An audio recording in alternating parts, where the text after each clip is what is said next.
Donald Trump's brain doesn't work. We have known that since Donald Trump entered the political scene, but it is certainly ramped up with the 2024 election in a presidency that can only be described by the rapid state of Donald Trump's cognitive decline. He is literally falling apart both physically, cognitively, and politically every single day. And that is why Donald Trump just admitted that he is falling apart in a text that he leaked on his own Truth Social post. I'm going to get into it all, but before we do, if I could quickly ask you to leave a like on this video, and if you haven't already and you enjoy our channel, to hit that subscribe button because it goes a long way in supporting our work. Now, before we get into that text of Trump's that he leaked, I want to start with why. And that's a broken brain of his that Carolyn Levitt is trying to excuse with what appears to be a fake MRI result that a former White House doctor broke down. It's important context for Trump's confusion. There really is no preventative cardiac MRI.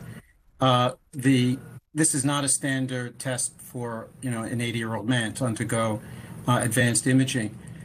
Boris, the whole note has kind of a weird and defensive, evasive tone to it.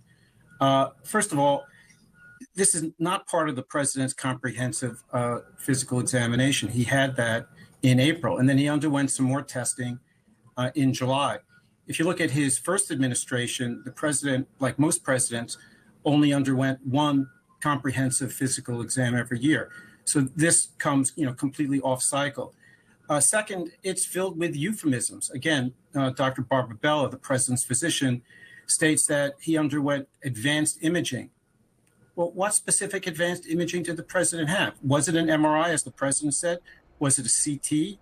Did he have both? It doesn't really make sense for Trump to have undergone a non-regularly scheduled abdominal MRI. First of all, I don't think Donald Trump has abs. I know that it's not important, but you know what I mean. I don't know how they can even remotely try to justify this. They're not really doing a good job at it. But we know what this was about. Donald Trump admitted that after his MRI, they asked him if he wanted to take a cognitive test. Now, I don't think they offered and say, "Hey, Donald, do you want to spend a little time having fun on this little elephant exam?" No. They assigned it to Donald Trump because he has some severe problems up here that we see every single day, and they are finally being reported on. But Donald Trump's own health problems are not his only problems with health, because as Donald Trump sees his term collapse, he's trying to save it with an announcement that we have seen time and time again, and that is about his healthcare plan. Healthcare plan.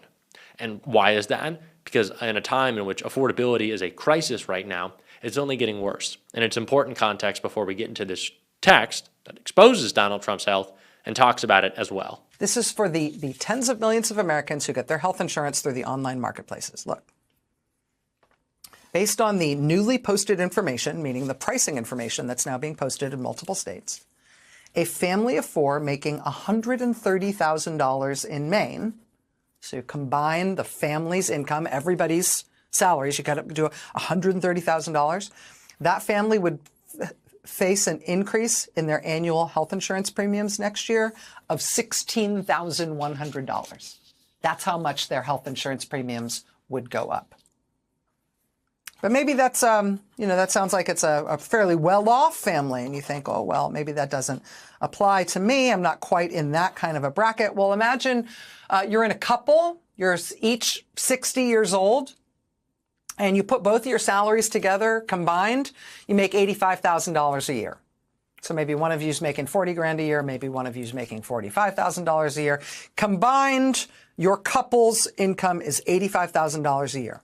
In Maryland, your insurance premium is going to go up by $13,700. In Minnesota, your insurance is going to go up by $15,500. In Nevada, it's going to go up by $18,100. In Kentucky, the increase for you guys as a couple will be that you are expected to pay an additional $23,700 per year. That is the amount of increase we are looking at in people's health insurance premiums. Can your family afford just randomly an additional charge of $24,000?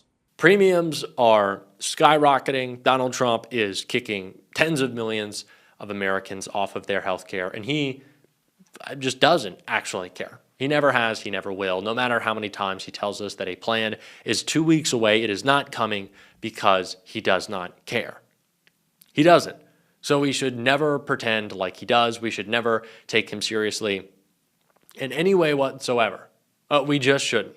And Republicans need to stop falling for that. But apparently, that is not what happened, because someone who has been at odds with Donald Trump throughout this entire administration texted him earlier today. Trump shared it, and it really just kind of goes to show all of the health struggles going on within this administration. Donald Trump posted on Truth Social just a little bit ago a text he received from Republican Senator Rand Paul, writing, "I know we have been at odds recently, but in your first term, you signed an executive order to legalize association health plans that allow individuals to buy collectively health insurance via Costco, Amazon, or Sam's Club. This collaboration brought us together and still holds the promise of lowering insurance premiums. It did not succeed because Dem AGs fought it in court. We could pass it in Congress today with your help. It costs nothing and simply changes labor law to allow people to buy insurance as a group from retailers. Let me know if this is something you might want to partner on. Rand." Well, Rand, I'm going to go ahead and break the news to you. Donald Trump does not want to partner on it. And it is not because you have called out his tariffs, because in some moments you have called out the criminality of Pete Hegseth. No, it's just because Donald Trump fundamentally doesn't care. And he has also never understood a single piece of policy in the history of his political career.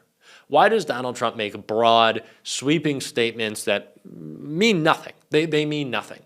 Because Donald Trump means nothing. He stands for nothing. He cares about nothing, of course, except for enriching himself, the wealthiest people in our country already, and his family members. That is what Donald Trump is after. It is the corruption, it is the praise, but improving people's lives, that is not on the checklist. Donald Trump does not get to that. He does not wake up covered in Big Mac sauce thinking about helping me and you. It's just simply not going on. So to act or to create this fantasy in your mind, Rand Paul, and sure, reach out to the President of the United States. I'm not going to fault you for that. But to like get up the courage and to go, do you know what I'm going to do? I'm going to reach out to the President. Dear Mr. Donald, please will you help us to accomplish some It's not happening. You look ridiculous. And I know Rand Paul didn't post that. Donald Trump posted it. I honestly don't know if it's funny enough, I don't know if he meant to post that, or if he meant to send it to RFK Jr., if he meant to send it to Pam Bondi, to Susie Wild, Stephen Miller. We don't know at this point. It was weird because he didn't post it with a comment. Honestly, if you're asking me, Donald Trump was on a 160 post, I think, bender last night. I think he posted it to humiliate Rand Paul, to say, look at this sucker, thinking I'm going to work with him, thinking I care about healthcare. Get the fuck out of here. You got to look at this idiot. Oh my God, he thinks I'm president to help people? He thinks I want to do this job? Did he not read that New York Times report? I'm doing 5 hours a day. It's mostly on the phone. It's mostly watching Fox. I'm sleeping in meetings. Don't text me. Honestly, that's what I think it was about. I think it was kind of a mocking Rand Paul thing, which is really, hysterical. It's a crack up. 20 million people about to get kicked off their health care. And you're like, do you know what I'm going to do? I'm going to mock Rand Paul for maybe even trying to care, which honestly, I don't even know if Rand Paul does either. Well, let's get real. I'm tired of anyone taking these Republicans seriously. I just am. And I want to hearken back a little bit to Marjorie Taylor Greene's moment of moral clarity, which I kind of always scoffed at. Donald Trump has spent the past 2 weeks, is it now, threatening to kill, hang, to go after, at least cause physical violence, promote it against Democratic members of Congress who simply said, do not obey illegal orders. Something that now the White House press secretary, for the first time in her life, told the truth about, has admitted that Pete Hegseth did order. He said, I need you to carry out an illegal order. That's what he was instructing. And Donald Trump has been threatening those members of Congress. And Marjorie Taylor Greene, who everyone really, really loved when she said, I've thought about political violence, and now that it is being levied at me, I think it needs to stop. Now that I'm involved, I think it now needs to stop.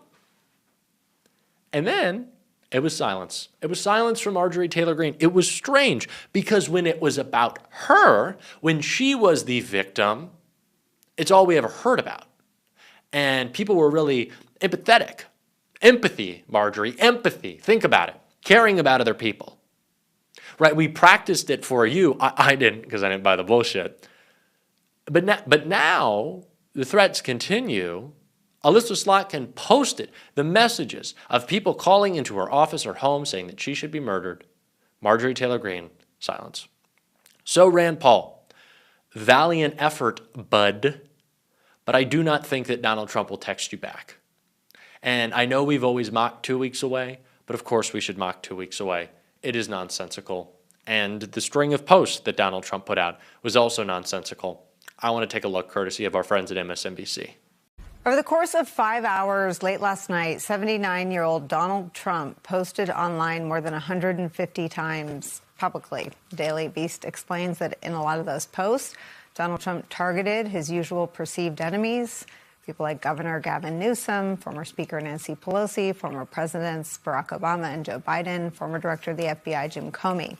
He called some of those former elected officials and government workers traitors again. He complimented guests who had appeared on Fox News in close correspondence to the time that he posted. Trump also repeated or reposted a lot of things, a lot of the usual right-wing MAGA content, boosted it with his retweets. He shared some videos of himself. In one of them, he insults a female journalist, and another one includes footage of his little cameo in the film Home Alone 2 from the year 1992. At one point last night, Donald Trump was firing off more than one post a minute. I want to bring in MS Now senior White House reporter Vaughn Hilliard. So, Vaughn, if any public figure in the world of sports did that, there would be, you could imagine ESPN or Bill Simmons asking about their state of mind or what was going on in their life. When Kanye West does that, we usually get some sort of reporting out or reaction from the mother of the children he shares, Kim Kardashian. I mean, this is bananas, off-the-wall stuff, the rate of posting. This is a confused madman, an out-of-control wannabe dictator, and someone who does not deserve any trust or goodwill. None of these people do. And I will make sure that we continue to make that clear on this show every single day. And if you want to support that, as always, you can hit that subscribe button, leave a like on this video. If you stuck around to the end, drop a blue heart in the comments. If you want to support the show another way, you can go hang out with me on Instagram at JD Cocchiarella. Just give me a follow. Same name on Twitter. Keep on fighting, y'all. Don't let them silence you. And until next time, I'll see you soon.